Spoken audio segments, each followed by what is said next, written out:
Jabba the Hutt's kid has been stolen by the Empire, and it's up to the Jedi to find him before Count Dooku can successfully frame the Republic as the ones that kidnapped him, therefore turning Jabba the Hutt on, against them. Hello, everyone. I'm Caleb Bouget. I'm Connor Eyzaguirre. And welcome to a new episode of Beyond the Bad.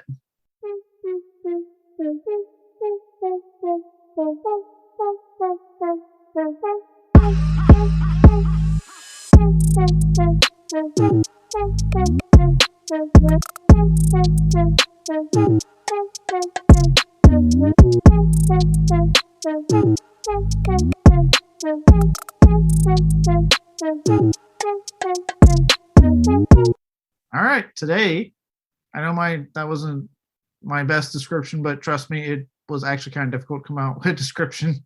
Well, let me just say real quick about the Empire. It's separate. We're not quite there yet in chronology, but yeah. Sorry, I'm not as into Star Wars as you are, but I have space saved for you to geek out. Don't worry. And also, I remember I was actually getting ready to type the synopsis. I was like, how do I word this damn thing? This is one of the most oddly complicated storylines for a kids movie. What the fuck? That said, you probably wonder what we're talking about. Exactly what Star Wars we're talking about, and that's a 2008 Star Wars film, The Clone Wars. Not the badass TV show that you all love that Disney kept canon. Not that. The movie that started that apparently a lot of people fucking hate. Like I said, right, this film would ultimately lead to that the same name TV show. This did stay canon when Disney did the acquisition. They said all expanded universe stuff is not expanded universe stuff is not canon except the Clone Wars. They even kept Dave Filoni, who is now working on a bunch of stuff for them. So there was a lot of stuff kept with this because of what it led to. But it's just funny because again, this film is widely hated by the critics and the fans. So it's really funny how that happened. I kind of have an idea why after looking up the history, but before we get into that, and before I let you geek out on Star Wars, we have our moment. Let's do the scores. Okay, why is Star Wars The Clone Wars here? An 18% on Rotten Tomatoes. That's why. Critics' consensus reads, mechanical animation and a less than stellar script make The Clone Wars a pale shadow of George Lucas's once great franchise. That is harsh. That's really harsh considering his once great franchise is still going strong. Yeah, I'd argue film-wise, maybe not as revered as it once was, but Star Wars fans are always gonna have something to either bitch about or embrace. It's hard sometimes being a Star Wars fan. But yeah, this movie did not fare well at the box office, which is very weird for a Star Wars movie.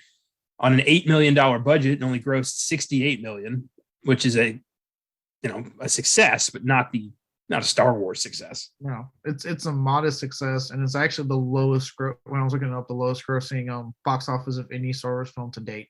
By a lot. Yeah. Not even a margin, it's a humongous difference. Yeah, it's crazy. And I remember seeing this on a midnight showing, a midnight premiere with my dad in 2008. And he fell asleep.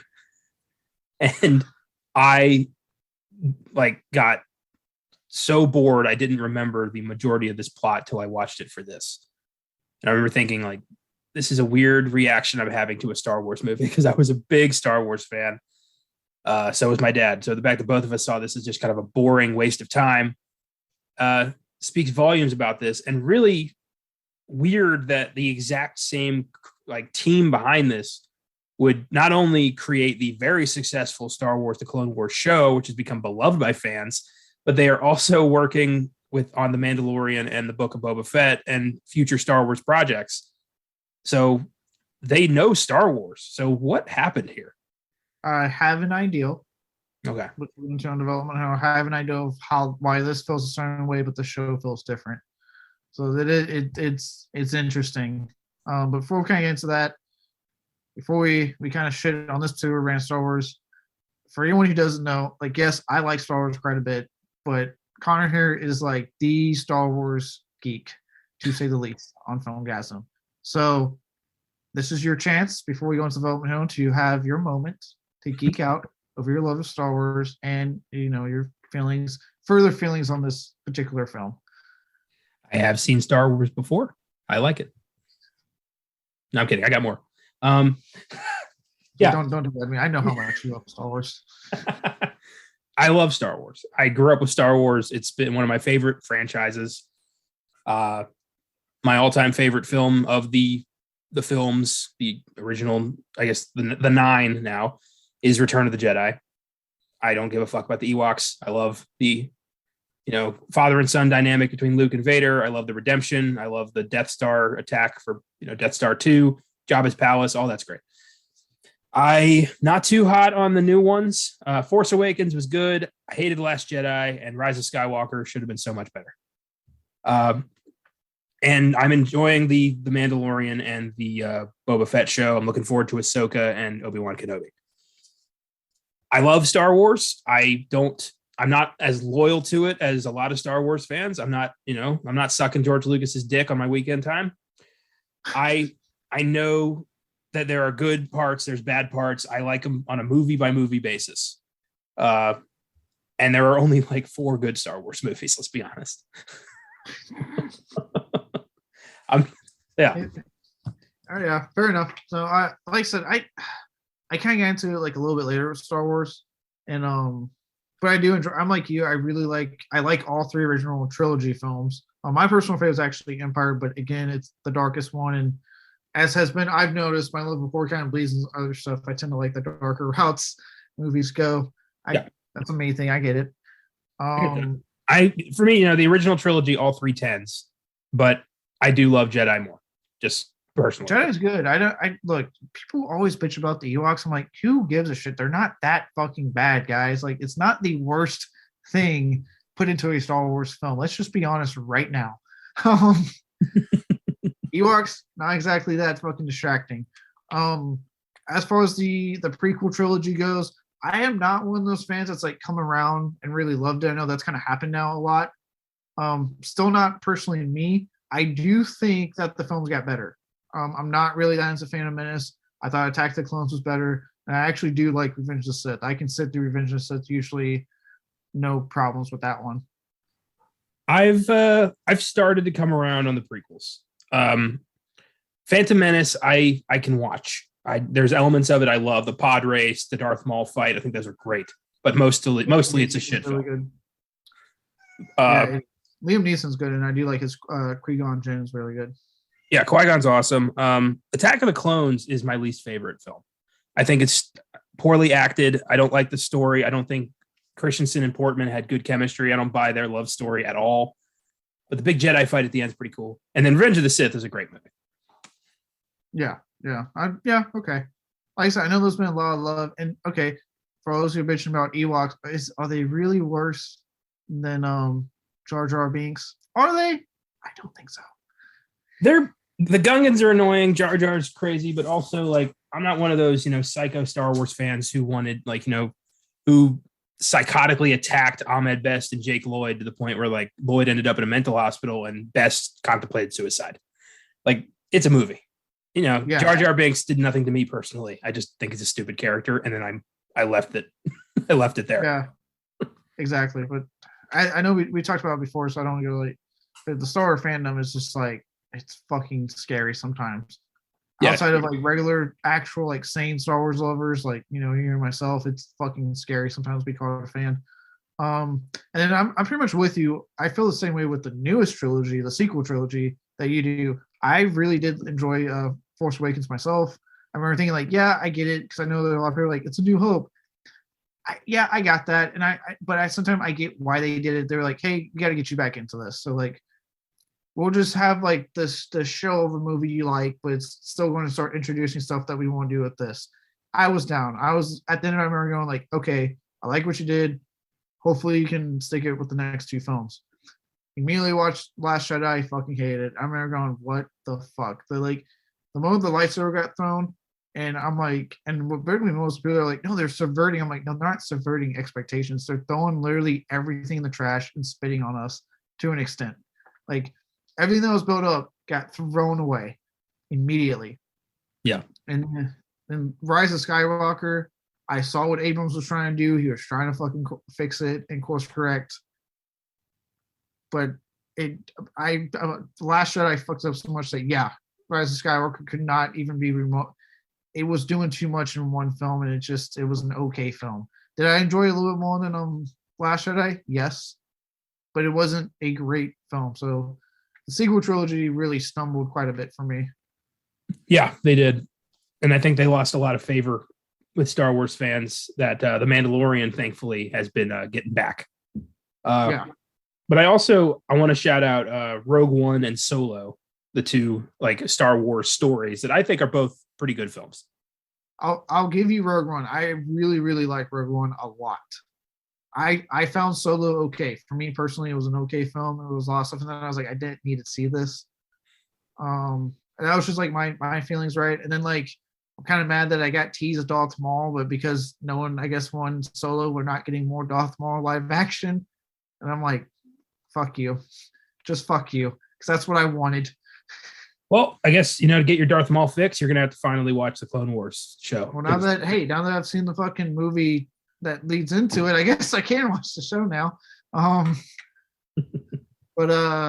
Yeah, so yeah, I'll give you, I really did enjoy Rogue One. I'm actually excited for the Andor show they're doing, because like I said, I liked Rogue One. I like the character. I want more of that. So, and I'm like you, I really like the shows. Book of Boba Fett. I liked it more than most Star Wars fans did.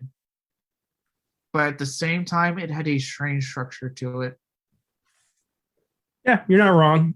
But also at the same time, because it wasn't the show that I had imagined in my head, I'm not calling for anyone's like execution over it. Right. I just, like I said, I'm not hating on it. I still like, I liked it. It just was really weird when they spent like, by the way, spoilers at this point, if you haven't seen any of the Star Wars stuff, that should go without saying in a way. The fact that they did 2 episodes back to back where like Boba was like literally just in it for a second and like didn't talk or said one line, I was like, okay, what are we doing here?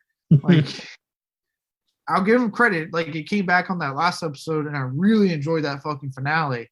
Like, so they tied it great, but it was just like a weird fucking diversion where I was like, what the fuck is going on? Yeah, I'll give you that. Star Wars is a complicated animal. It's got pieces people love, pieces people hate, stuff that's very hard to explain to people who've never seen Star Wars. Yeah. Basically, if you didn't grow up with it, it's really hard to get into it.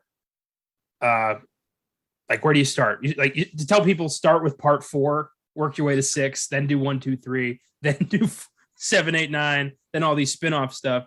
That sounds like homework and very hard to follow. It's like, how do you do? Do you have them watch it in chronological order, which would be, 1 through 9? Or do you go like, no, you got to watch the way it came out, which is okay. It's going to be 4 through 6 first, and then 1 through 3, and then you go 6 through 9. But then there's also the 2 like spinoff films that there was going to be more, but that fell flat.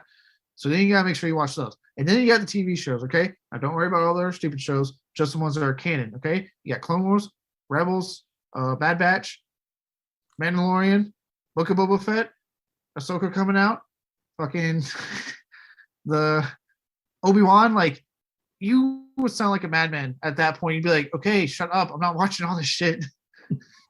It's ridiculous. You can't just like watch one film. You got to watch all of it or you're not getting the full effect. And also, you cannot start chronologically. If you give somebody Phantom Menace as a start to this thing, they are not going to keep going.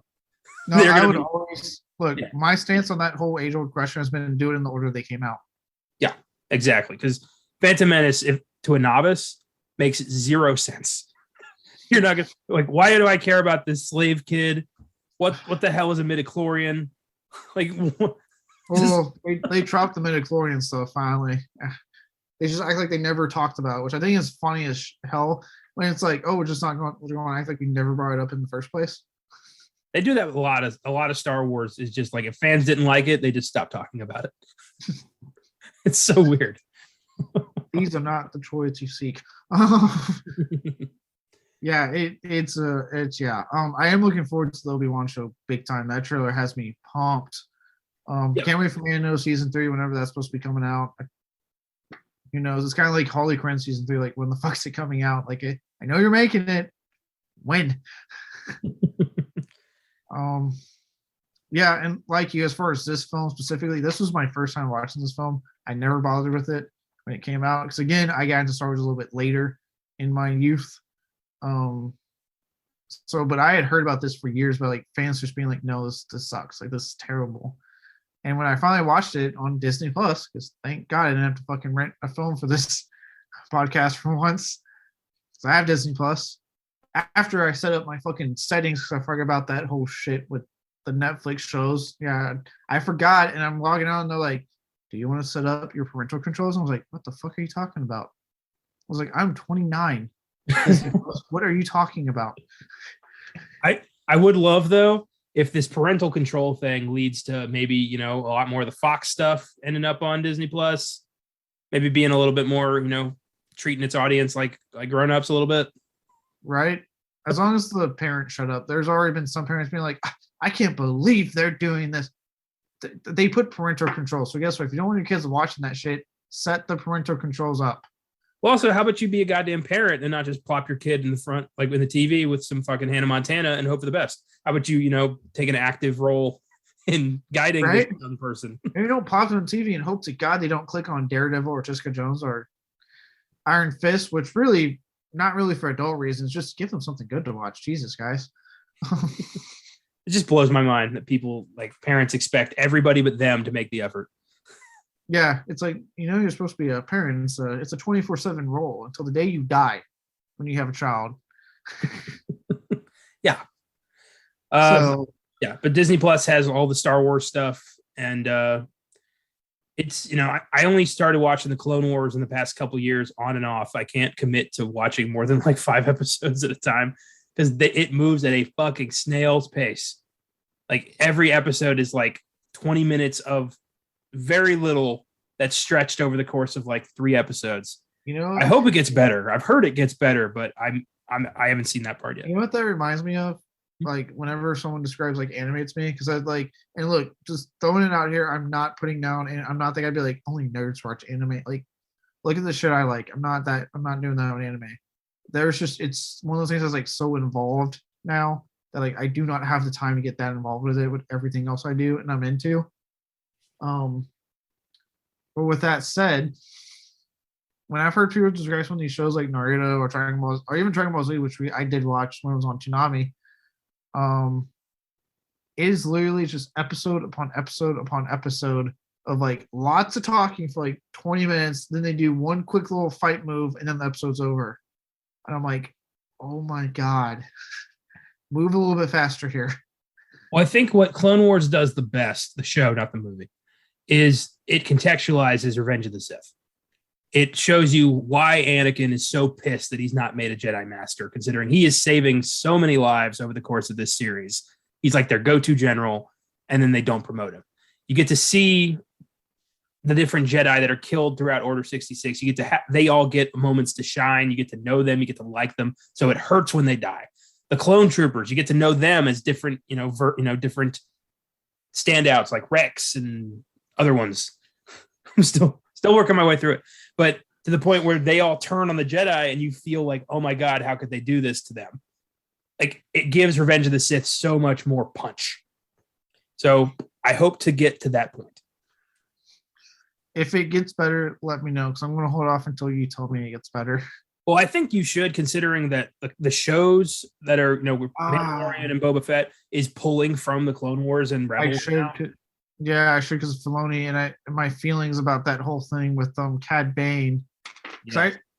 I for anyone who's wondering, my feelings on that is he seemed like a badass villain, but they should not have just been like, well, you clearly watched, Clone Wars, so you're going to get what this is.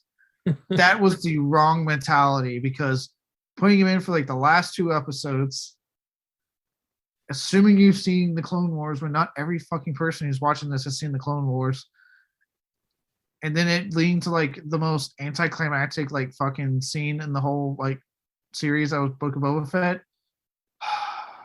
No, you need to treat it like I haven't seen the fucking show, which I haven't.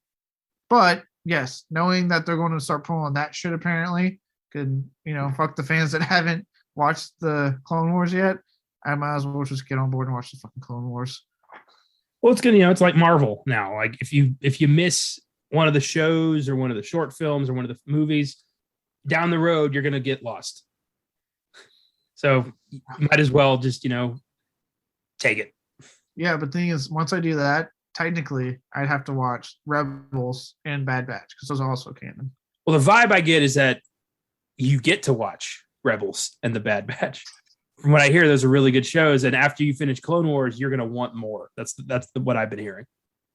Okay, I think what actually held me off was seeing there like a 20-something episode season for Clone Wars. I'm like, I know these are only 20-minute episodes ish, but like, fuck me, that's a lot of episodes. Like, this is a kids shows, guy. Like, Jesus Christ. Apparently, it was a kid show, and then it turns into war crimes and real consequences. So hopefully that gets pretty good. I've heard Maul gets a really good arc with his like crazy brother and going after Sidious for betraying him and all sorts of shit. You better, because I got cock teased with Darth Maul and Solo. Nothing. When I hear you get to finish. I get to finish this time? Yeah. Yes, you do. Yeah. Maul's brother's yellow. He's got the most aggressive name I've ever heard. What's so aggressive about it? His name is Savage Oppress. That is aggressive. That is an aggressive name. Yeah, that's a frightening. You don't want to fuck with that guy. That's like the nicest guy on the face of the planet. He's got like a Mr. Rogers brother who's just very down to earth and zen about everything. Yeah. But he has a name like Savage Oppress, so like, but really, he's like the nicest dude ever. Well, unlike like Anakin getting, the name Darth Vader as like a title, Darth Maul's name is fucking Maul. Like they just gave him the Darth title. Oh yeah, that's right. They always give him the title. Darth is a title they give these guys. Yeah. But weird that his name was already Maul. That part is weird. Yeah. Like I don't know. The politics of Star Wars have never made any sense to me. And God knows they love their politics. Oh yeah, we learned that in the prequel trilogy. Apparently it wasn't the lightsaber poo-poos or the flashy fights. It was the politics that George Lucas wanted to get down and dirty with. One thing, warning about Clone Wars, there are a lot of bills being voted on, a lot of votes getting carried, a lot of, political strife with the occasional space battle. What is with Lucas and his love for fucking space politics? I think no one else has. I don't think Lucas had fuck all to do with the Clone Wars. I think he just produced it. Is that when he was getting ready to be like, you know what? I'm kind of done here. I'm not doing this anymore. I feel like he thought that in '77, but people kept pulling more Star Wars out of him. He's never seemed to enjoy this. Like, hates his own creation. It's really weird. It's like, dude, this is making you billions at this point. Like, and not only that, you sold it for so much that you don't have to work for the rest of your life. So just like, be happy. The least you can do is hold a lightsaber on the Colbert Show with a goddamn smile. Just saying. If I created Star Wars, I wouldn't be bitching about it, about the fact that I created Star Wars. If Steve from Blue's Clues can be happy enough to check in on America and pop up on the Colbert Show, you can be happy to hold a lightsaber there, buddy. And yes, I just made a Blue Clues reference. I read that the reason he did that was to reacquaint himself with America because they're doing some kind of multiversal Blues Clues movie with Steve, Joe, and the new guy. Yeah. And you know what? I kind of want to see it. Same. I'm not gonna lie. I got a little choked up when he was like, "I hope you guys are doing good. I missed y'all," and I was like, "I missed you too, Steve. I missed you too." Oh yeah. You watched the Colbert thing on that? I did. Yeah, I remember that. That was funny as hell. Yeah, he just like starts breaking down.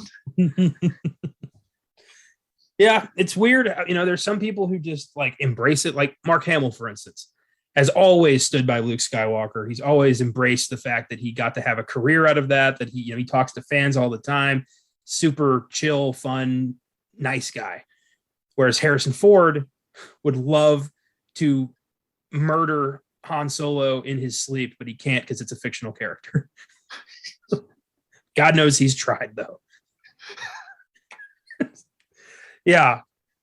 I've often said like I don't think I've ever hated anything as much as Harrison Ford hates Han Solo. Oh God, can you imagine his wife just wakes up in the morning, he's just like fighting with like a pillow or something. She's like, "What are you doing?" "I'm trying to kill Han Solo." I do remember I think he's come around a bit lately, because he finally got to kill Solo. So he's like, I don't have to do this anymore. But I remember on the press tour of, I think it was Force Awakens, he was doing a video, like a thing with, I think it was on Letterman or one of those. And a guy, they do a bit with a Wookiee in the audience. And the Wookiee does, his noise, and Harrison Ford's like, "You have a lot of balls coming here." He's like, "Rah," and he's like, "She was my wife, you furry bastard." He does a whole bit with the Wookiee. It was really funny. So maybe he's eased up on it. I'm just like, I don't know, right? Like I'm just a peon. I just watch this stuff. I've never understood like the actors directors that just actively like hate their work or something that's made them like millions of dollars. I'd be like, look, hate it all you want, but it's making you money, dude. So like have a little fucking like joy in your life that you're not living on the street. Like you made something that's lasted us this long and is getting you money well into your old age. You're playing a role that people adore, the role that was, that's coveted, a role that made you somebody. So why not, you don't have to play it for the rest of your life. You don't have to like love it, but maybe, lighten up a bit. Yeah. Like, same way with Lucas. Like, dude, I don't know who hurt you, but like it wasn't us. Yeah, no, we made you money, buddy. Since 1977. So yeah. And if it makes you feel better, George, I also enjoyed American Graffiti. I know you can do other stuff. Red Tails, though. Oh, we gotta talk, George. I said you can. I didn't say you should. I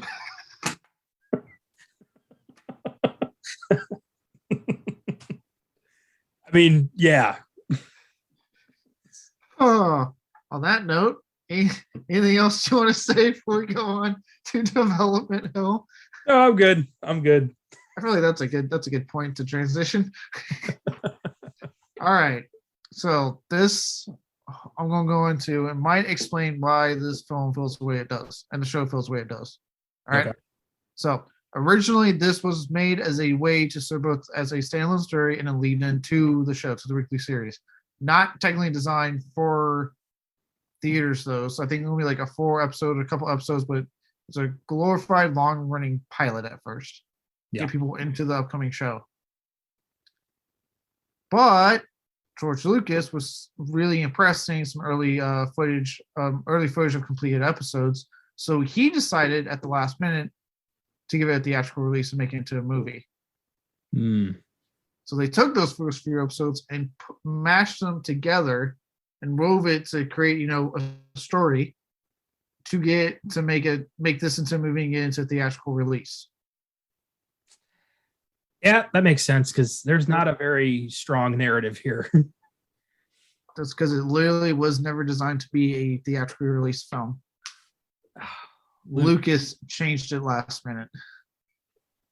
George. Yeah. Weird part is somehow that this convinced Time Warner to distribute the movie, and Cartoon Network was finally convinced to air the series.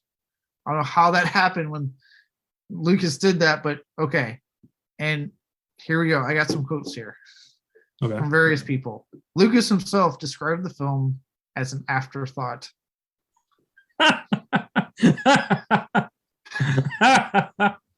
I can't imagine shooting my own project in the foot like that.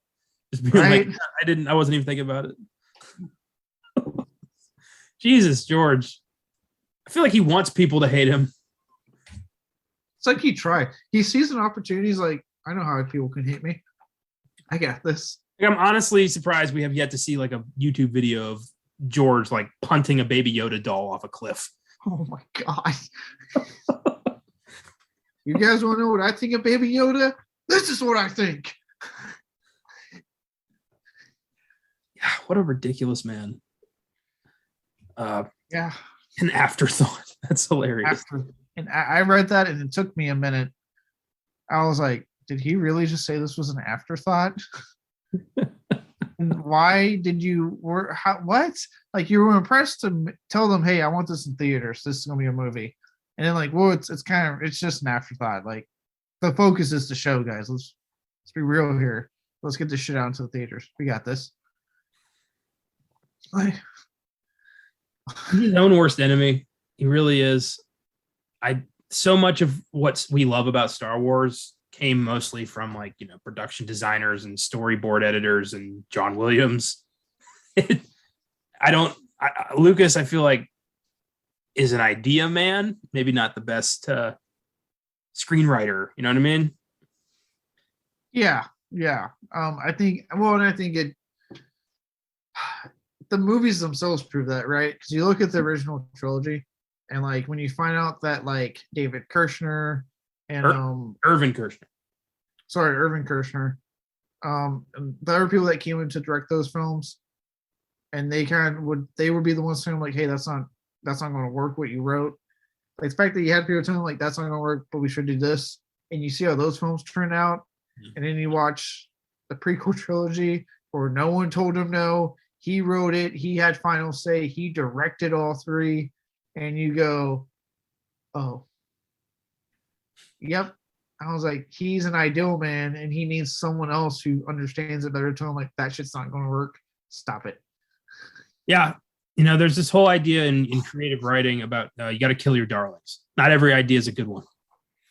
And I don't think anybody told Lucas that. No.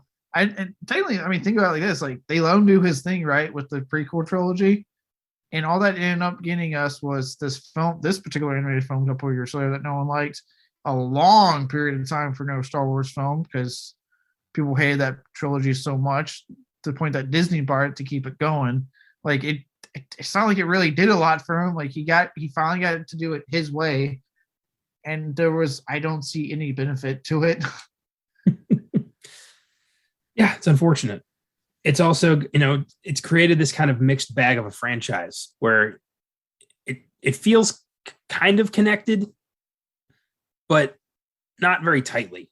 Like, there's phases of Star Wars, and it's just, I think, it's very clear he didn't have this planned out. Otherwise, you wouldn't have that weird kiss in Empire, or, what are some other moments of Star Wars that just seem like out of left field weird? How about like 16-year-old Natalie Portman falling in love with like an 8-year-old boy in Phantom Menace? Very weird. Again, Hollywood really does not have issues with different age gaps, apparently. Not if it's that way. Not if it's older woman, younger man. That seems to be okay. There's just like, if they flipped it, they're like, whoa. But the moment it's like older woman, younger man, they're like, yeah, we're cool with that. It's fine. There was that Darth Jar Jar thing that Lucas abandoned because fans hated Jar Jar so much. Oh, yeah, I forgot about that. There's Chewbacca showing up randomly in Revenge of the Sith. Like, it's weird. Like, Vader building C-3PO. Like, do we need that? Was that really necessary? And then there's all the shit he did to the original trilogy that he couldn't help himself. He's like, I got to CGI all this shit, and I'm like, why? Like, fucking why? Leave your movie alone. Yeah, it's a love-hate relationship, like between fans and Star Wars, and definitely between Lucas and Star Wars. Yeah, big time. Yeah. Going on that Lucas note, so president of Lucas Licensing, Mr. Howard Rothman, said this about George. Sometimes George works in strange ways. Yeah, I'll buy that.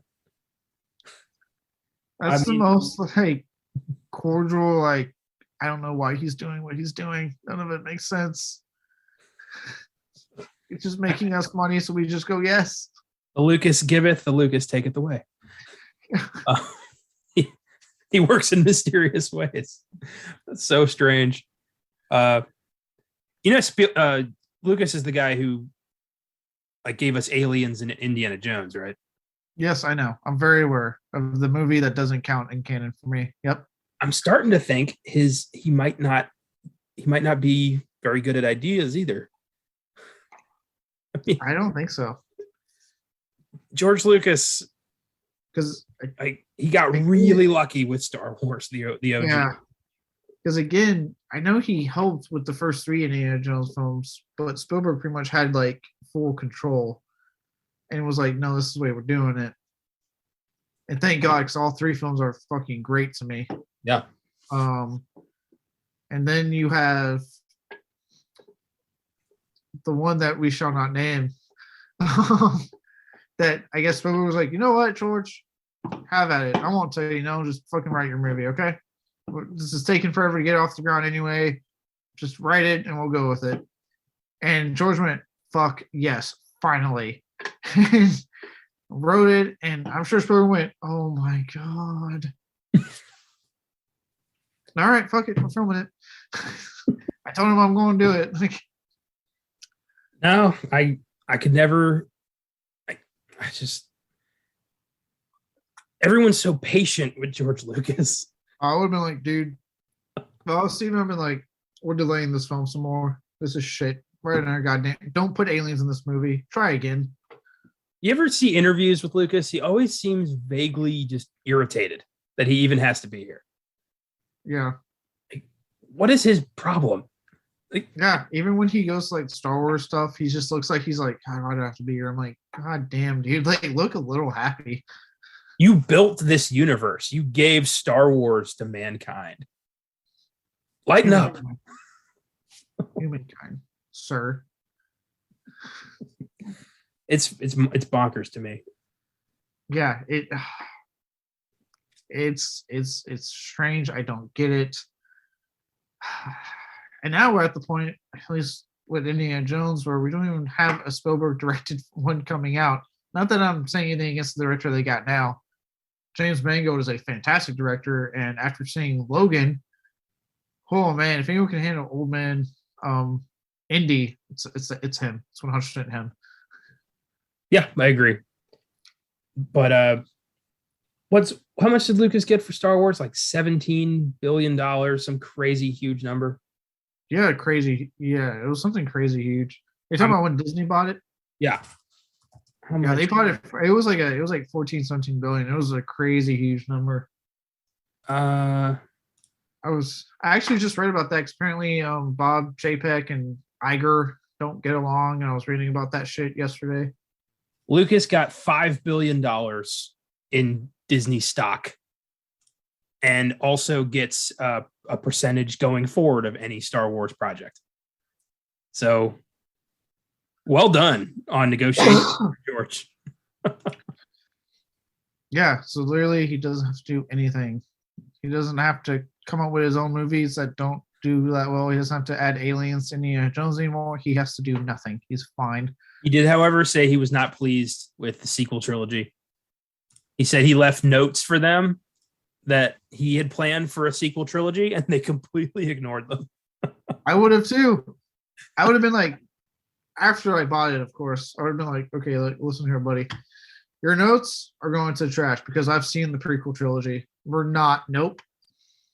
We're doing something different. I would love if at the table, like, contract is signed, Disney belongs to Star Wars, or Star Wars belongs to Disney, and Lucas just slides over this notebook like, "Here, I had some ideas for a follow-up if you want to use these." And I think like Bob Iger's like, "Oh yeah, of course." And as they're walking out, he just flicks it into a trash can.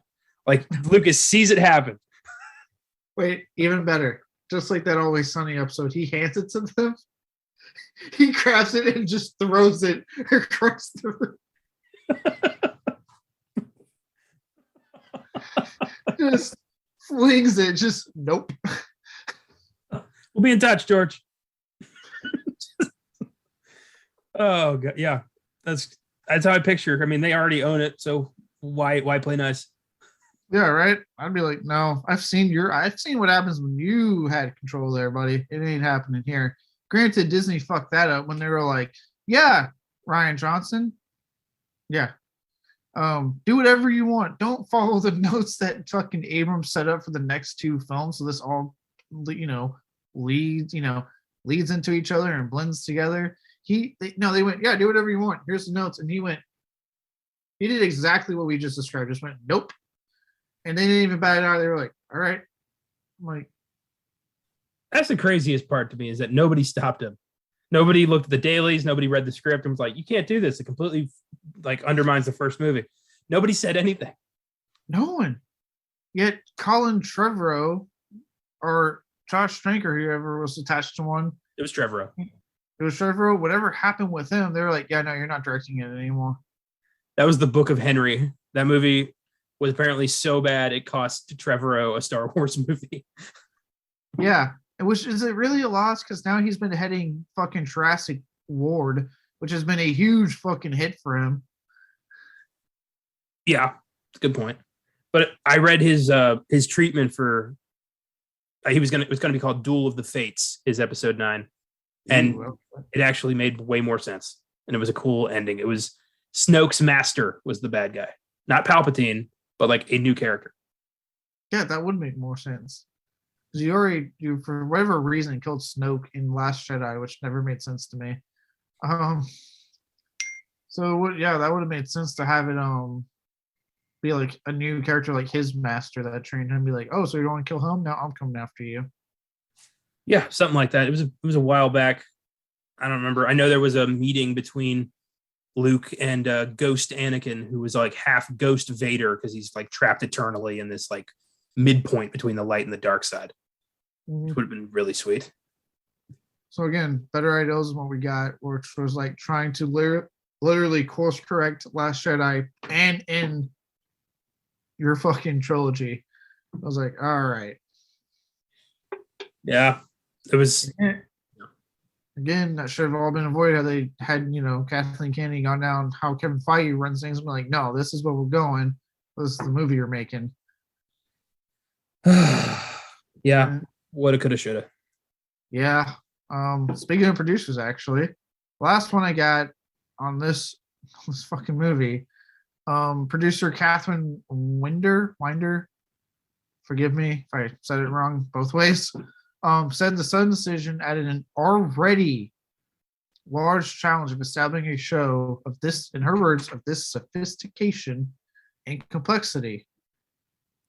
But then said ultimately felt it was a good way to start the series. So on one hand, she's like, this adds kind of a bigger challenge on top of the challenge we're having with the show, but it's also good we're doing it this way.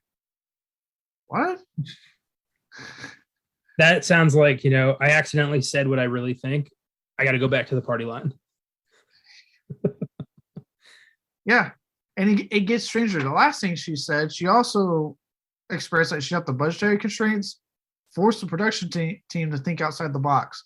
I don't know at what point outside the box was in this movie, but I did not feel outside the box at all. Was outside the box making Jabba's kid look like a giant gumball? Or whatever the voice they were using for Jabba's fucking cousin. Uncle Zero, who sounded like Uncle, sorry. Yeah. Yeah, that was odd. Like a Paul Lynde slug. Was that Bobcat Goldthwait that voiced him? Probably not. It was not. No, it wasn't. So I will get back to him later in our award section. Yeah, I'm like, was that outside the box? Was making your like overall actual threat like the most non-threatening sounding thing in the universe?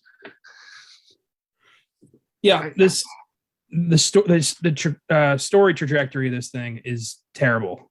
It's just like go here, go here, go here. What? Like, there's no point to any of it. Not a single fucking bit. I think having a prequel to a prequel, just you already have like the idea of the prequel idea that all these people are safe. But I don't know. It's weird doing that. You just never a sense of high stakes at all. No, because even if like I haven't seen Clone Wars, but I know Ahsoka as a character. She's in fucking Mandalorian season 2. She's apparently in Book of Boba Fett / Mandalorian season 2.5. And she's getting her own show. So I know she's not going anywhere in this movie because I'm like, well, we're going to see her later. Like, this is her journey to how she got to where she is when we're seeing her in the live action versions with Rosario Dawson. True. So it's like, yeah, it's weird. Like I said, I don't get where outside the box was at. That's about that. That's it for that part. I do have their animation, what they were going for their animation. Because again, it's really weird, but I guess it makes sense now that like they just didn't spend the money to perfect the animation here, that they turned around and did even better in the fucking show. You know, it's the same goddamn animation. But they designed it to homage the stylized looks of both Japanese anime and manga, and the super marionation of the British 1960 series Thunderbirds. Not familiar with that series, but that's what it said. Why would you not want to put money into this? It's Star Wars.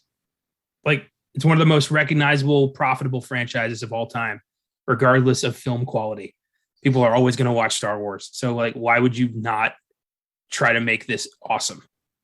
Why would you just put minimal effort into it? Because Lucas works in strange ways. Apparently. Oh, God. As for the animation, he also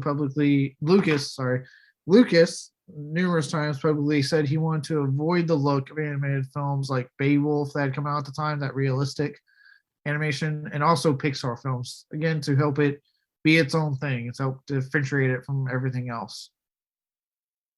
Even to the point of like filming this movie, he didn't film it like a traditional animation film. He filmed it like a live action movie. With like, yeah, which that part was kind of cool, and I think it's smart. But again, afterthought, Georgia boy. Well, it was nice seeing some actual war in a Star Wars movie for once. Like, instead of just, space battles and lightsaber fights, like this was like, military operations, like an actual like battle. Yeah, which was neat to see. And the show does that too. It definitely feels like, there's elements of, inspiration from Vietnam War movies and like shit like that. It gets intense sometimes. Yeah, I would argue we got a better version of that to me in Rogue One. Yeah. When you were seeing like the war-torn cities and like that kind of like, it looked in the whole like final battle at the end of Rogue One, to me, like they did like so much better. But no, it's cool to see it. Yeah. It's true. Rogue One did accomplish that way better, but also they had like a $200 million budget. And it wasn't an afterthought. It was not. It was a thought. With all that said, though, like we kind of talked about earlier, right? Upon release, this would become one of the worst reviewed films in the franchise to critics.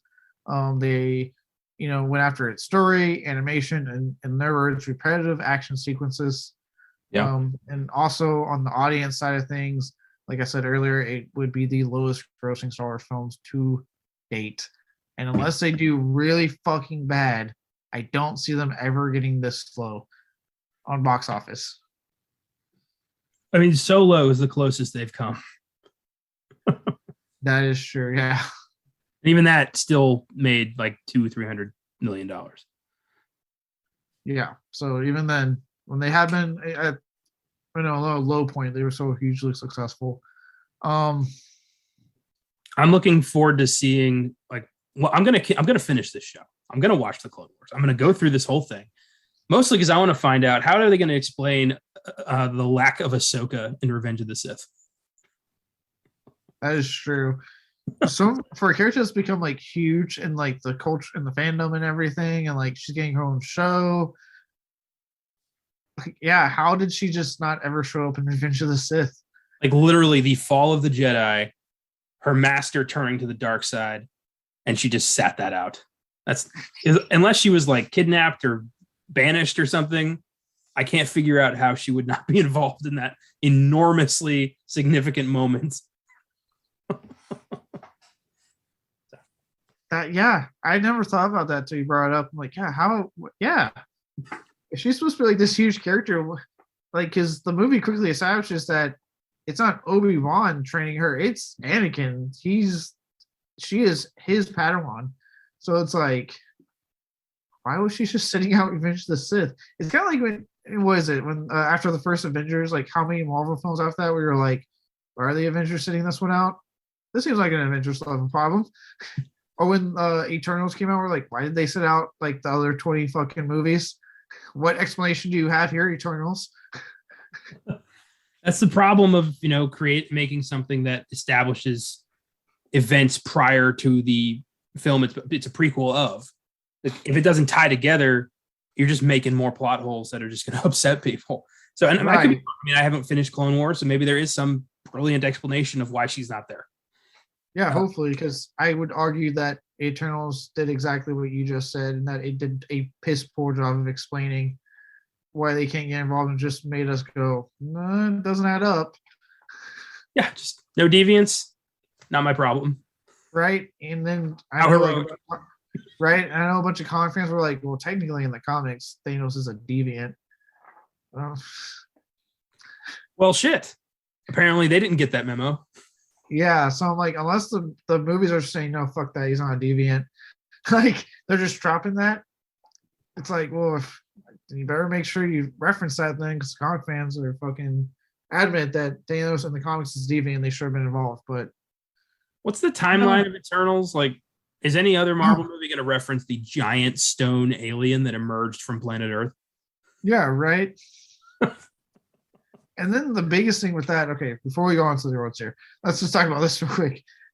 Then there's the fact that Chloe Zhao has said that there's only one film planned. Like, they're not intending to do sequels to Eternals. They're just going to have them pop up. So I'm like, what was the point?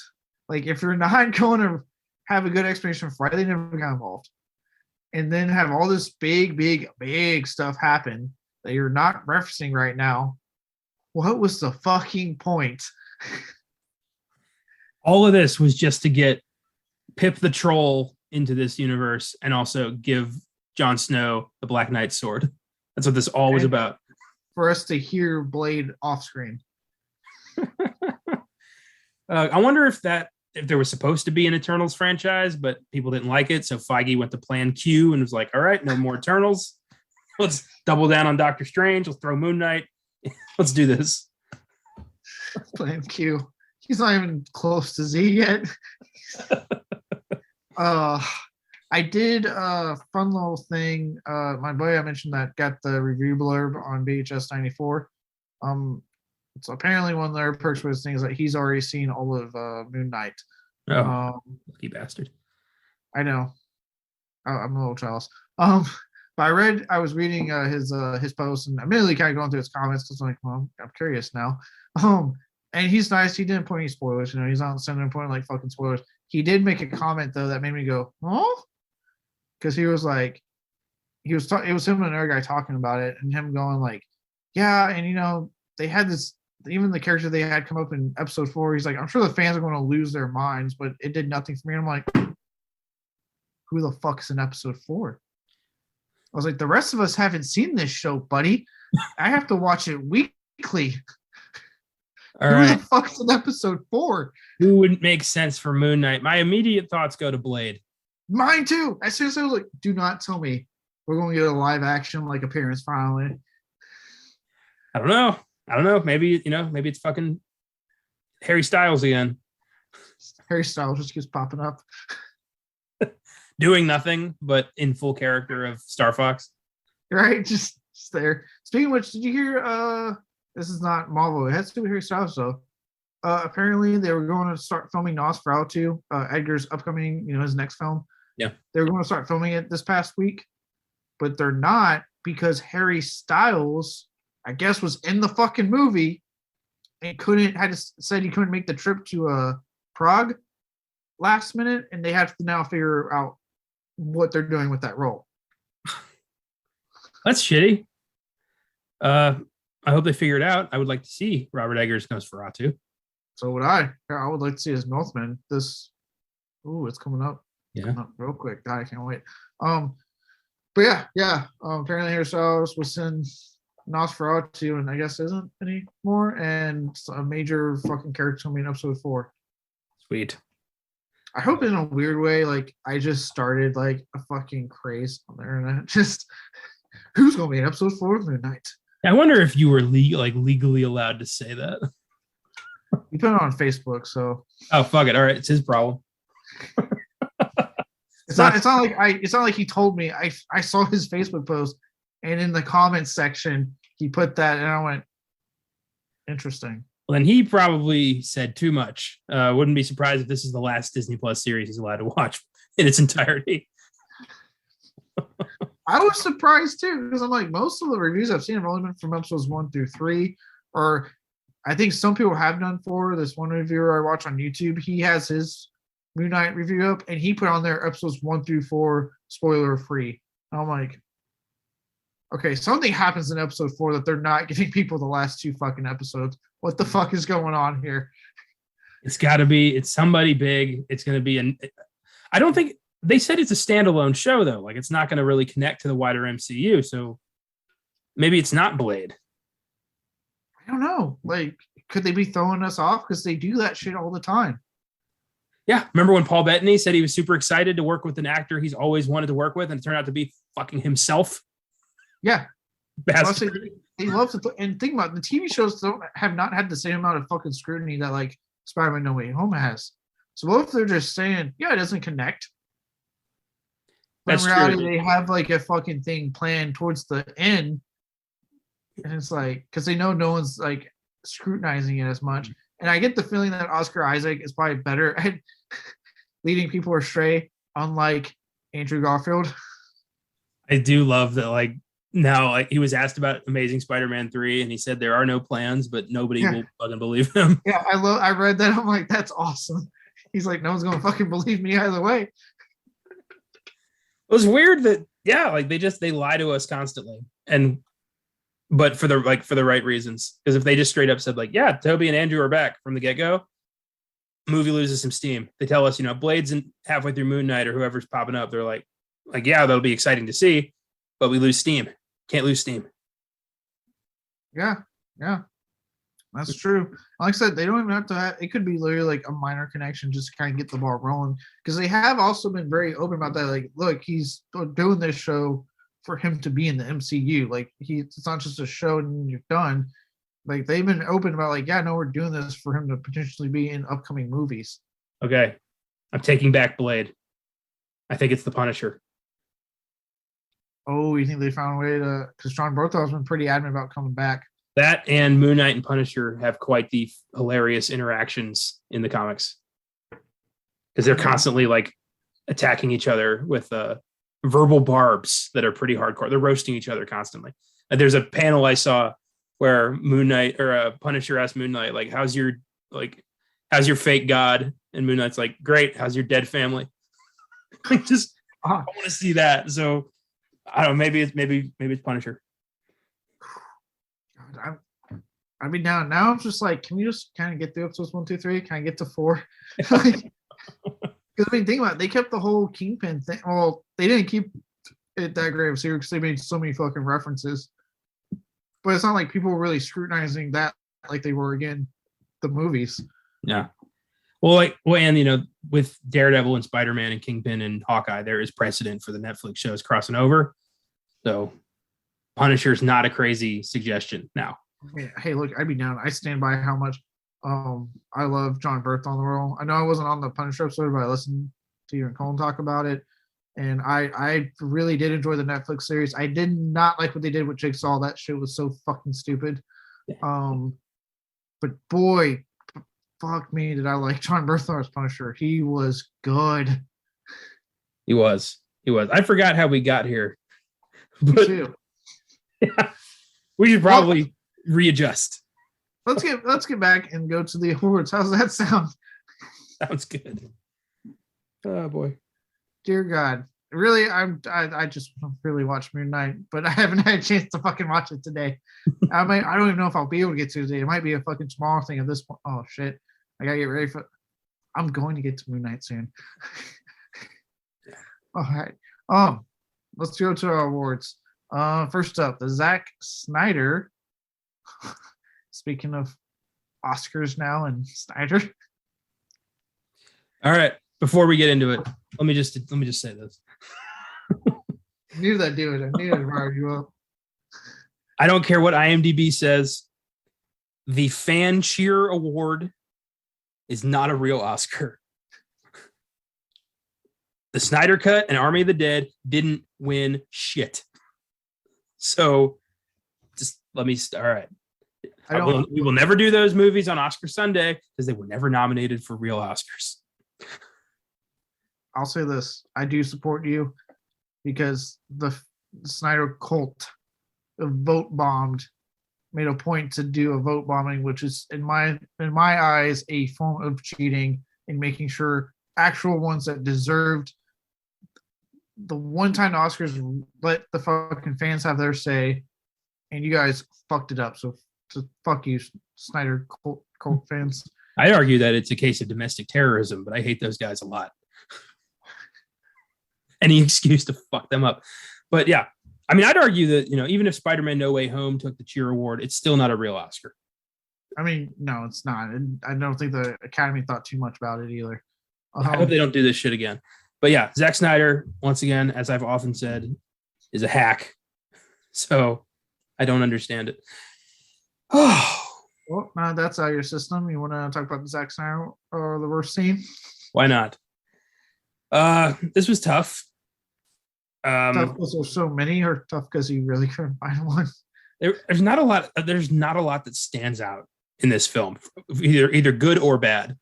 It just kind of happens. There's really nothing to latch onto on either side. This is true. So I had to go with something that just kind of irked me a little. It's when Anakin, Ahsoka, and the aptly named Stinky, more on that later, are landing on Tatooine, and there's enemy ships coming, and Ahsoka just decides to start giving Anakin the business. Just starts giving him like, I thought you said you could fly. Like, what are you doing? Like, that's not the right way. Like, you were wrong. Just starts being this like annoying little child. And I'm like, they're going to kill you.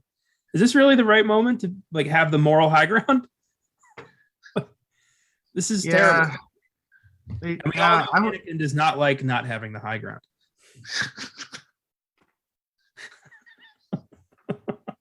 I couldn't do it. I couldn't go through a Star Wars episode without. Never mind. Yeah. I have the high ground, Anakin. Oh God. Dude, it always bugs, like, every so often these kind of scenes are funny if played out right, but this was a case where I'm like, shut the fuck up, Ahsoka. You're getting shot at. You're about to die. Like, let him do his thing. And I was like, if he wanted to, he will kill you. Like, we're seeing an Anakin that has already flirted with the dark side. So he'll do it. He'll fucking do it. Just test it. I do want to say this. When I was putting together my what's in the box, so many of these reviews are just fuck Ahsoka. Like, so many of them, like, everyone hated her in this movie, and then the show happened and she became this like fan revered character. But if you just go by the movie, she's fucking insufferable. Yeah, it's amazing how, like, I remember watching this movie going, how the fuck did we get to a point where we like her? I was like, how did this? Because this movie, she is fucking annoying and awful to listen to. Yeah. 2 seasons into the show, I'm still figuring that out. She's not exactly endearing. She's kind of annoying and constantly putting them in harm's way because she's an idiot who doesn't learn shit. God damn it. And again, Anakin Skywalker, maybe not the best teacher. He's kind of a shit Jedi too. Yeah, he really hates sand. That came up in this movie. I know. I'm like, am I just on a roll of picking like films for this podcast where they really hate sand? Like, is this something I got to look forward to on next week's movie? A while back, I read a fan theory about why Obi-Wan didn't put that much effort into hiding Luke. Like he kept the name Luke Skywalker. He changed his own name to Ben Kenobi. Like he's not hiding. And the reason he's not is because he knows Darth Vader will never set foot on Tatooine because he hates sand.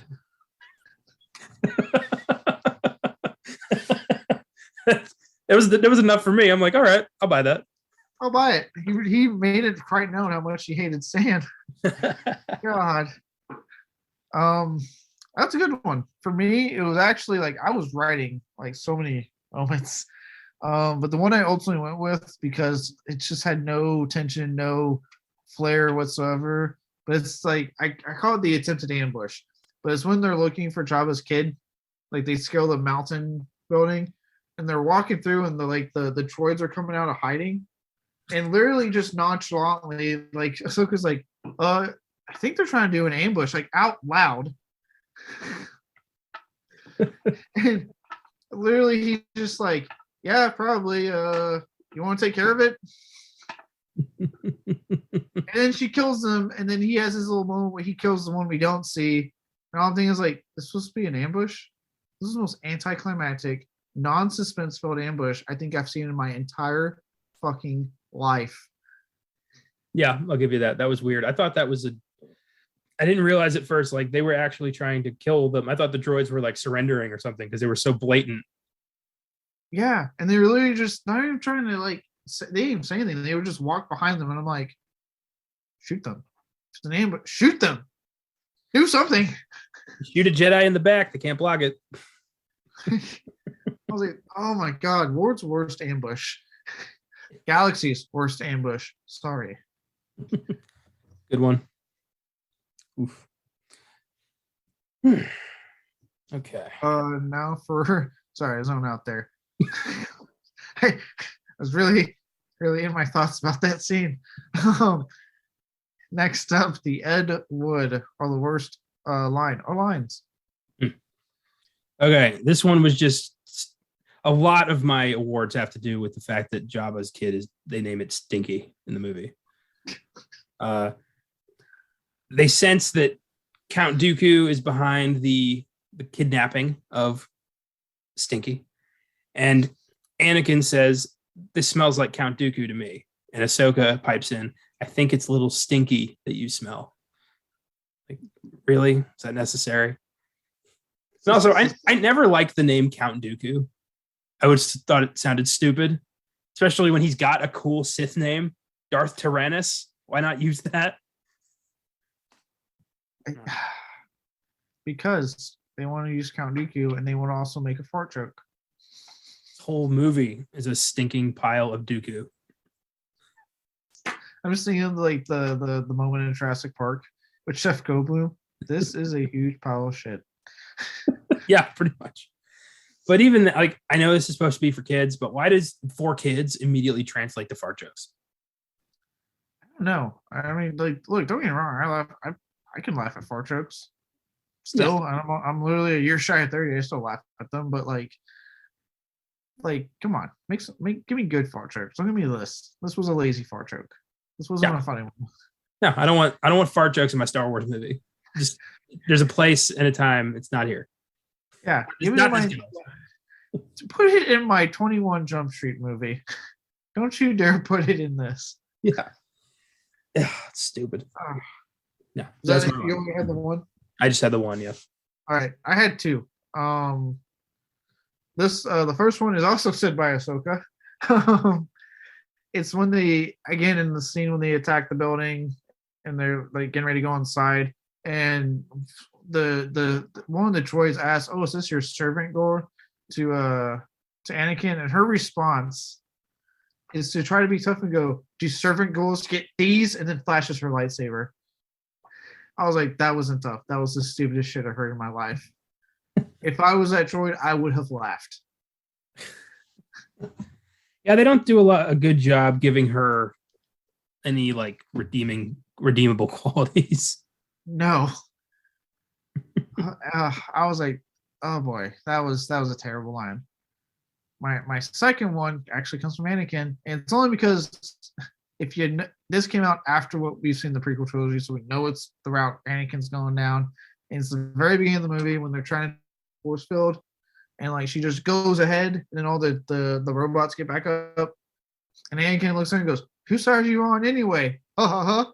And I'm like, well, no, fuck you, dude, because you go bad. Like, fuck you, man. You try to kill your own son. You don't get to say that line. Dude, any in the show, any interaction that Anakin has with the younglings immediately makes me cringe, knowing like he's gonna murder all of these children in just a couple of years. -1 if you played a Fallen Order. I never finished the game, so I was actually probably one of the few people that did not really enjoy it all that much. But I know that's like the whole plot line of that. I did beat that, and I considered it a personal triumph because those boss battles were fucking hard.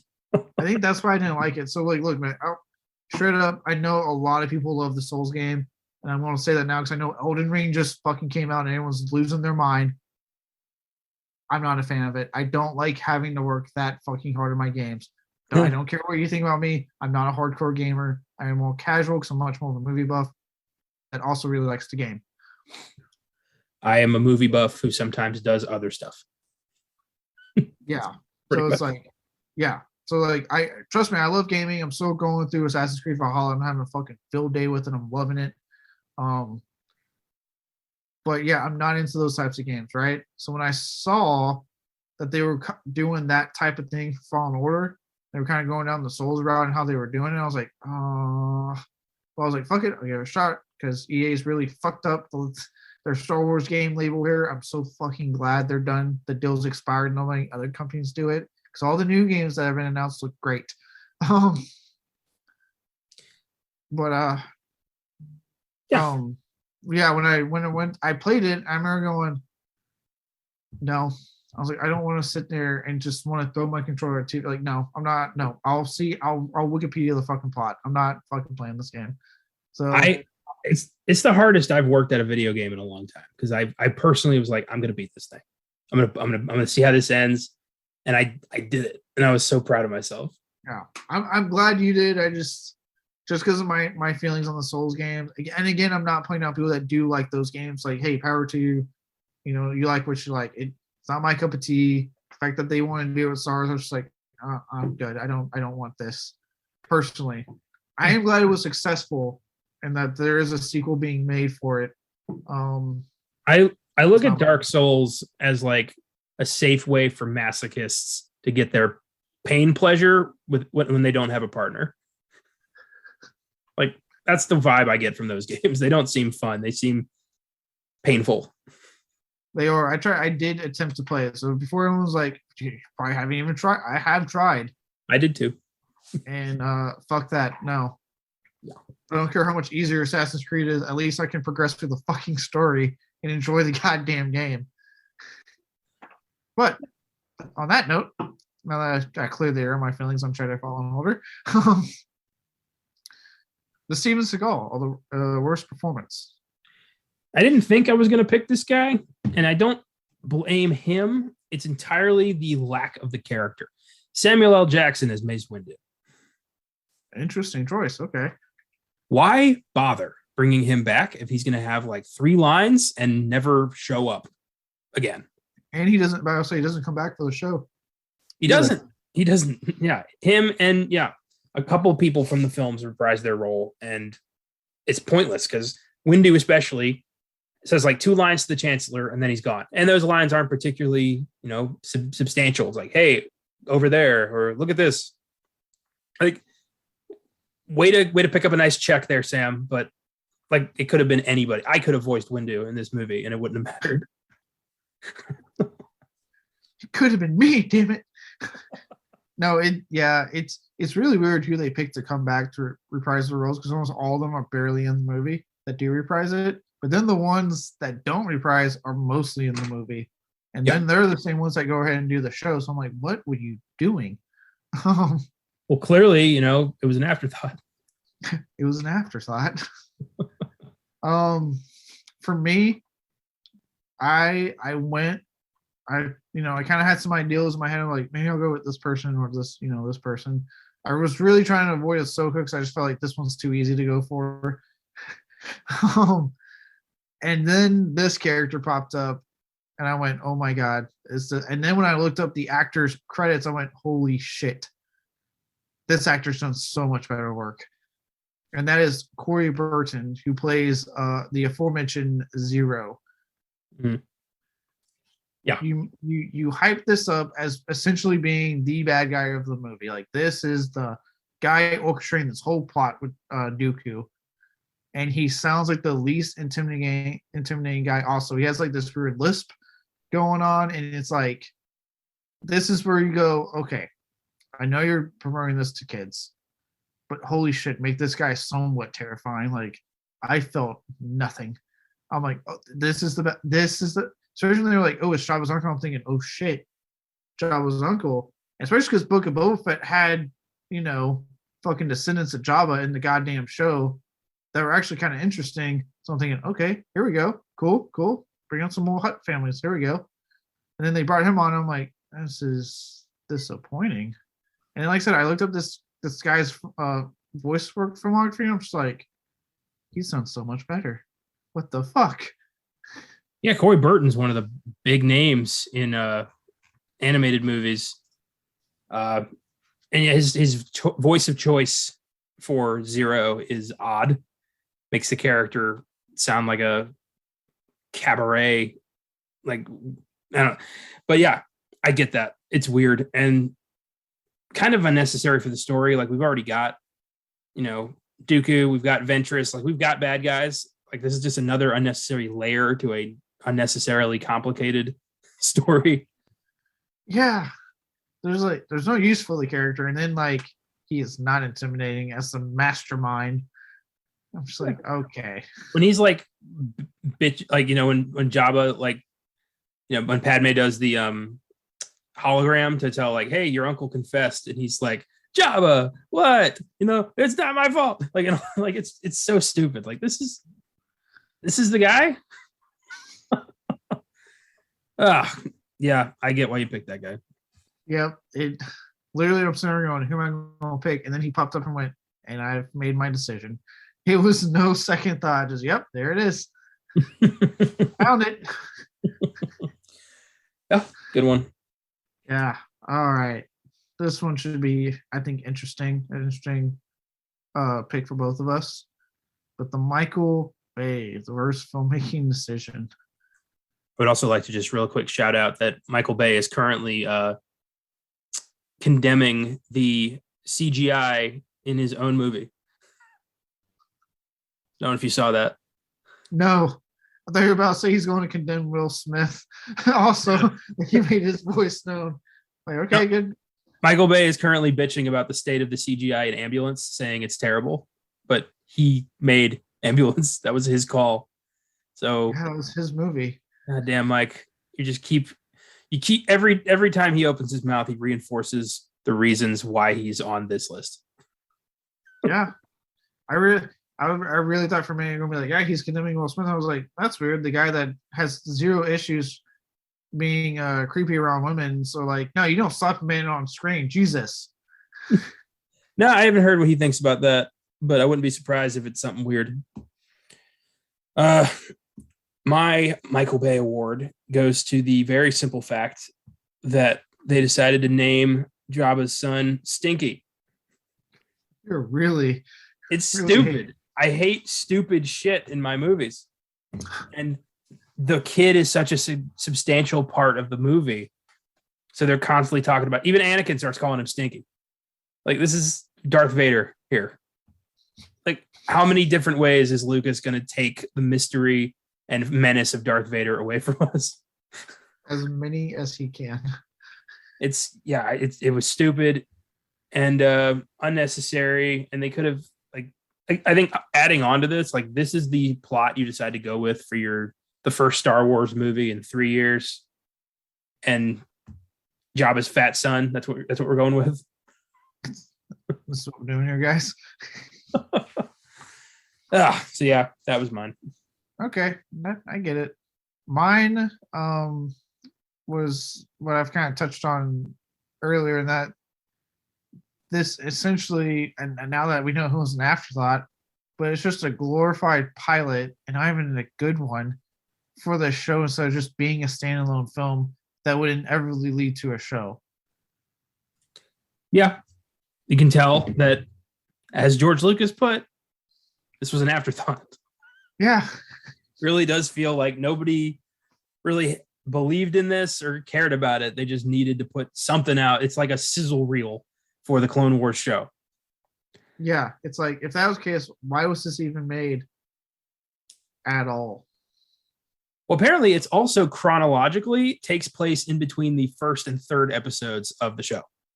So like this isn't even the beginning of the Clone Wars. It's like you watch the first episode, you watch this, then you keep going. Jesus Christ. Yeah. I found that out earlier. It's the first sentence on the Wikipedia page for the plot. So weird. That is, God, yeah. It was an afterthought. But we have to find a silver lining. One of the main reasons we do this show, believe it or not. So, with that said, what do you got? What's the one positive you're able to take away from this film? Christopher Lee. Ooh, okay, good choice. The fact that he came back to play Dooku was awesome. He provides this real sense of menace to the character, this gravitas. The voice is so distinct. The second you hear it, you're like, that's not an imitator. That's Christopher Lee. And it just works. The lightsaber fight between him and Anakin, however brief, is really cool because you can feel that it's Christopher Lee in there. And he adds to everything he does. He brings power and excitement to every role he ever had, even these brief animated roles. And I thought I appreciated that he came back. Yeah, I'm with you there. But he was always, to me, an actor that never phoned it in. He always gave it his all, very much, regardless of the quality of script or whatever. He was always giving it his all, and it shows here. All you get is his voice. But I would argue, of all the voice actors, he's doing the best work here. He's absolutely giving us the Dooku that we remember, and literally in this case, just his voice, and still giving us that Dooku that we know and to an extent love so much. I mean, he's, to me, one of the better villains to come out of the prequel trilogy. Yeah, I agree. And with such a dumbass name too, but he makes it work. Oh yeah. For me, again, we kind of talked about earlier, but it's the simple fact that this may have been an afterthought, but it ultimately led to something that is now one of the most critically acclaimed and fan-beloved shows in this entire franchise. I think only Mandalorian has really matched the fervor show-wise of this fucking universe. To the point that, like I said, Disney bought Star Wars and said, "Hey, everything's not canon, but this," and they kept it canon. They even gave the fans the final season that they wanted. That was a huge deal for fans. And they even said, "Hey, Dave Filoni, do you want to do our other shows?" And they kept him. So the fact that this movie may have sucked, but what it led to and the doors it opened for people like Dave Filoni, the fact that Disney's we'll keep it canon. We can see the fan love for this. That's good. Good came out of it. That's a nice way of looking at it. Yeah, this is it's the one rainy day in a week of sunshine. Yeah, I like metaphors. I can tell. It's funny because it's actually supposed to rain. We're recording in advance a little bit. It's actually supposed to rain tomorrow in a rather sunny week. That sucks. Maybe you should watch Star Wars. No, I have to watch Shaw. So. Oh yeah. But yeah, I admire the approach to that. This led to something that people love. So that's good. Yeah. And like I said, for Dave Filoni, I mean, hey, he's still working on Star Wars. You could definitely tell this guy is a fan. He was more than happy to be in this universe. And the fact that he has been essentially him and now Favreau the guys for the shows going forward, I'm sure that means the Lord to him. So, good, absolutely good for him. Very happy for him. Yeah. And the guy, clearly knows his shit. He's doing creative, fun stuff with Star Wars that is just constantly pleasing fans. And that's just gravy. Yeah. So that was mine. With that, let's go back to shitting on this in a fun way. And let's find out what's in the box.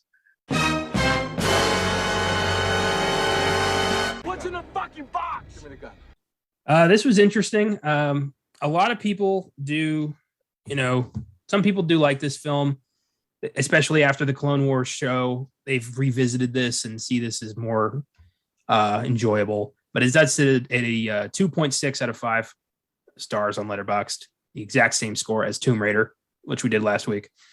Wow. So not great. I only have 4 today, but I have 4 that I think will make you laugh. First one's from Todd. It was sure nice to see Anakin complain about sand some more, but for the most part, this didn't work for me. There is something about the animation that I find off-putting, and a lot of the voice work was acted well, but just feels wrong for the tone of the film. I agree with that.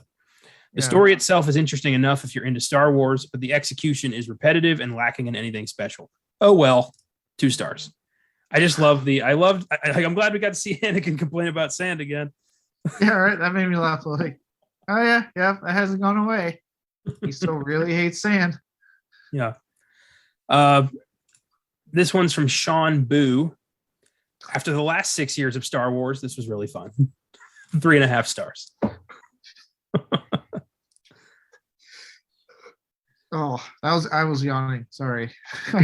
That's a good one too. Man, he must have really hated the prequel trilogy. This must have been like, oh my god, finally. I guess. This next guy does not think so. The Spork guy. I don't even know why I did this to myself. 1.5 star. Me neither, Spork. I love this because I've had that many times when I finish a movie I hate. I'm like, why did I just do this to myself? Yeah. Why? That's an hour and a half I'm not going to get back on the back end. No. There's been quite a bit of shadow films I've done for sneak preview. I'm like, oh god, not getting that hour and a half back. Yeah, you're a trooper for putting up with that. It's like, yeah. Every so often I win, like Despite at Night, great film, absolutely stellar film. But it's like you're digging through a bowl of moldy fruit, and occasionally you get a really nice strawberry. Yeah. I don't know if I'd keep digging. I mean, it's a good strawberry, but is it worth it? I don't know yet. And my final one, this is from Caleb Boatman. So a variant of you, I'm assuming. You are given a theatrical release, but we do not grant you the rank of Star Wars movie. 1 star. I like that one. Yeah, that was great.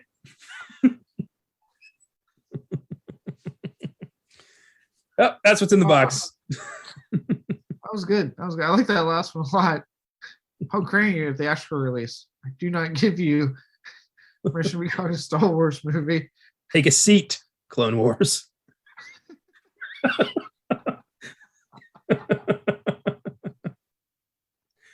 Yeah, They put like a seat next to, Star Wars, the Clone Wars. You just see the show sitting there. Yeah, every franchise has their black sheep, and I guess this is the Star Wars. It says a lot that of all the films that have come out in this franchise, that this is the black sheep. Now, this is one the fans went, nope, this is the bad one. Yeah, that's insane. Maybe it's because I don't know. Like, is this worse than Last Jedi or Attack of the Clones or Phantom Menace? Like, is it worse? Really I don't know.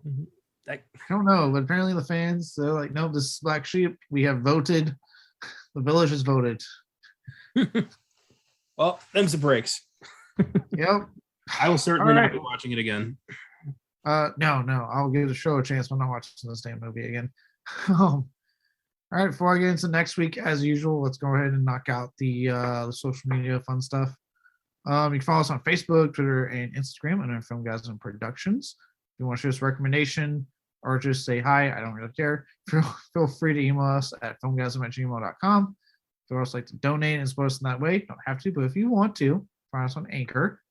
And then finally, we do have a website known as filmgazm.com. We have lots of reviews, trailers, articles, all of our episodes. Reviews definitely get updated, especially on weekends when all the new release films come out. So if you want to know our thoughts on stuff coming out during the weekend, like X, or in light of what happened on the untimely passing Taylor Hawkins, what we thought of Studio 666. Yeah, you can go there. But now with that out of the way, let's go ahead and dive into the various stuff going on over the next week. So for this show, we will be discussing the even more hated than usual of Michael Bay films, The Island. Ah, boy. Michael Bay. It was only a matter of time. It was a matter of time. I haven't seen this film, so it's going to be the first time viewing for me. I haven't seen this either, but I do know that it's a remake of a film that Mystery Science Theater covered. So it's a remake of like a super shit film. So I'm wondering, like, can you even improve on something that bad? Apparently you can't. Well, apparently, even the hardest of hardcore Michael Bay defenders have not defended this movie. Like, this is hated, even in his niche fan base he has. On Filmgazm, we'll be talking about the super badass gangster, kind of gangster moonshine biopic known as Lawless. It's been a hot minute since I've seen this one. I'm very much looking forward to watching it again. I remember really liking it when I first watched it. Yeah, same. It's an awesome movie. Yeah. And on Oscar Sunday, we all this time, well, all three of us, since unfortunately we have Josh out there on his deployment. We will be talking about one of the greatest horror films of all time, one of the best Spielberg films of all time. Knows for me, it's one of the best. There is the best for me. But with that said, we will be talking about Jaws. Cannot wait to talk about Jaws. And then finally, on Sneak Preview, we'll be discussing the film that's finally coming out. It's not an April Fool's joke, people. We're finally getting fucking Morbius. I know I sound excited right now. I doubt I'll leave excited based off what I've already heard online. But we're finally getting it, and we're going to fucking talk about it. My expectations could not be lower, and I think that's really going to help. Yeah, I think that might help me also. Outside of Morbius, pretty much going to be like the main one. I think it's safe to say Morbius is going to be the main movie. Yeah. There's also the new Netflix film of The Bubble coming out, which again looks actually pretty funny. Looks like they're doing a more of a quality over quantity this year. And then also, if anyone's able to see it, but if I couldn't see Everything Everywhere All at Once because it wasn't playing anywhere near me, weirdly enough, I doubt I'm going to be able to watch this one. That movie Barbarians. Yeah, I already looked at it. No.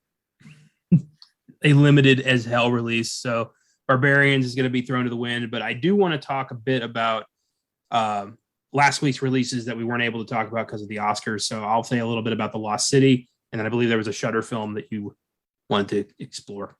Yes, I will be talking about Spy Night. Plus, I got to look at the again, but again, this Thursday there's going to be another Shudder film, so I'll actually technically have two Shudder films I can talk about, as long as I watch that one on time.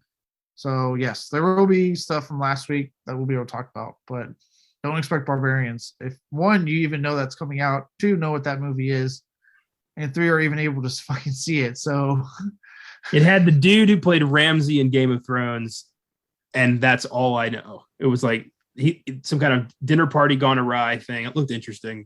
I'm sure it'll end up on a streaming service in the next month or so, and I'll be able to watch it there. Yeah, same. Until then, if you're looking for a good animated Star Wars form of entertainment, just stick to the shows that are on Disney Plus, that are canon. From right here, all three now are really good. You can avoid this movie. See you all next week on Beyond the Bad.